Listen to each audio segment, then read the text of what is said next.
5:30 in the false dawn, moving with the velocity of someone between appointments, not the escape velocity of a man fleeing a perimeter.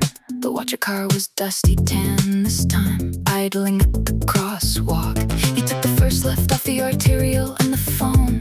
Red connected, but the VPN died on handshake. And the browser loaded nothing but the portal page on infinite loop.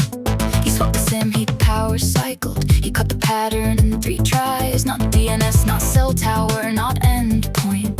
His packets were accepted and routed, then dropped into the void. He took the paper notebook from the inner jacket and wrote, both SIMs fail, targeted containment, provider government level. Then he walked to the electronics store, across from the breakfast cart just opening. Paid cash for a burner, no ID required for tourist demo. 5 minutes, new IME, new Mac, clean signal. And the old phone went into the lining of the bag like a dead thing he couldn't afford to bury it. 610 yuan in the pocket, and the cards are frozen, and the phone is blind.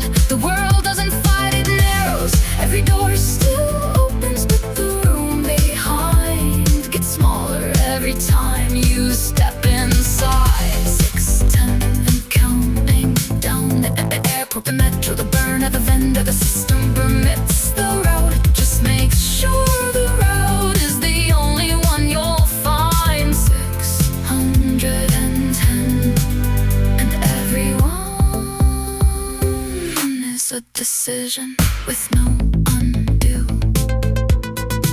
He booked the Aeroflot to Moscow through Frankfurt, not the cheapest, but the one the system hadn't closed. The car failed twice, then cleared on the burner's browser, like someone watching had allowed but the purchase, but logged the destination and the time. The Moscow noodle bar, the watcher running in low noise mode. Same behavioral signatures. Bangkok, a different continent, same relay of presence. She didn't threaten, she confirmed. The world was a network of quiet confirmations, and every note said we see you, and every exit said permitted, but watch.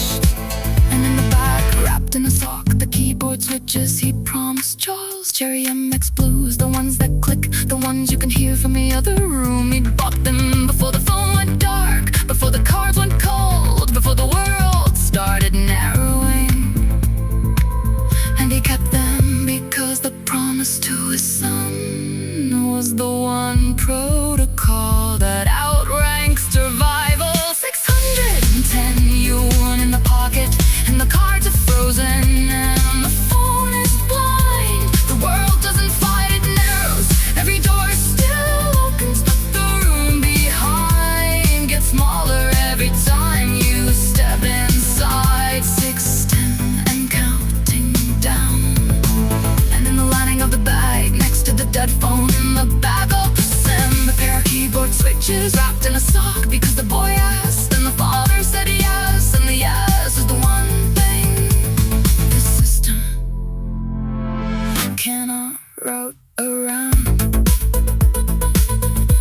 Above the clouds, the system was silent. The engine rumble built, and the plane lifted, and he felt the weight settle, and the pressure equalize, and the body caught for a moment in a pocket of zero gravity. He ran the protocol, breath scan, memory check, release. The field was clear. All that remained was to follow the vector to the end. He smiled faintly and closed his eyes.